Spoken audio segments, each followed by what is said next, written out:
Hey everybody, welcome back to the channel. Thank you so much for tuning in. If this is your first time here, please hit that like, please hit that subscribe.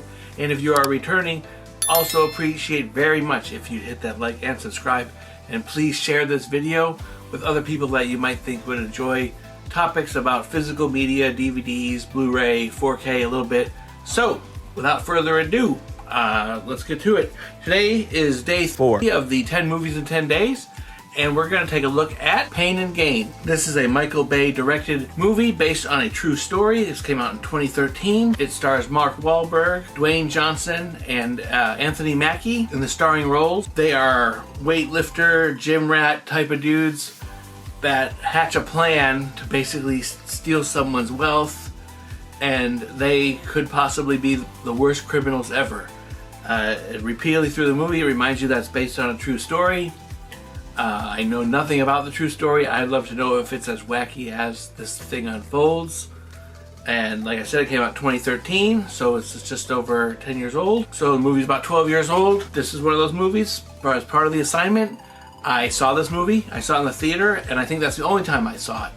So I remember enjoying it, and I don't remember much else. So much like the other movies that we've already watched, I have seen it, I just don't remember everything. So now we are watching it, or I'm watching it, and gonna give my 2025 critique of this movie that is in my collection. So basically, like I said, Michael Bay directs this movie. It's based on a true story. It is completely outrageous, and it still holds up to me. This is considered a low-budget movie for Mr. Bay. It was made for about $26 million when it came out in April of 2013, and it made a little bit more than that total. I think it made about $50-ish million back on its budget, so not a huge hit.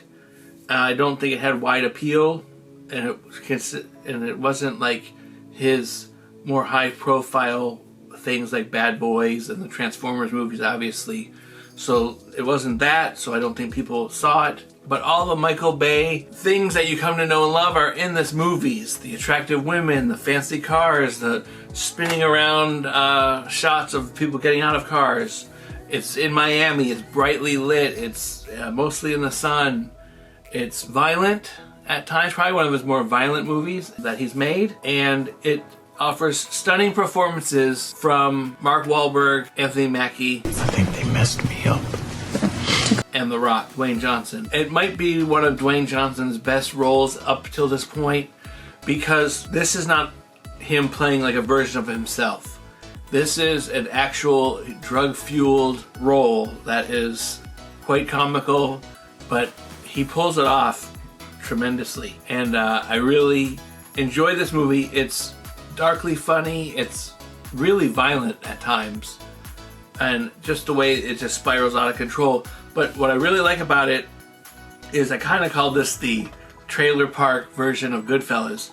It's a 2-hour and 10-minute movie, and it spends a significant portion of the first hour with setup, hatching the plan, and sort of glorifying the bodybuilding lifestyle, but the strong desire of like the American dream, and how he wants to take everything from this kind of slimy client that Daniel Lugo, played by Mark Wahlberg, has. So he wants the American dream, but he doesn't want to work for it. He wants to basically steal it.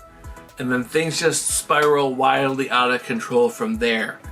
And so Daniel Lugo, Mark Wahlberg's character, gets motivated to execute this plan after he sees a motivational speaker played by Ken Jeong. And again, there's so many people in this movie that I didn't realize. Ed Harris is in this movie.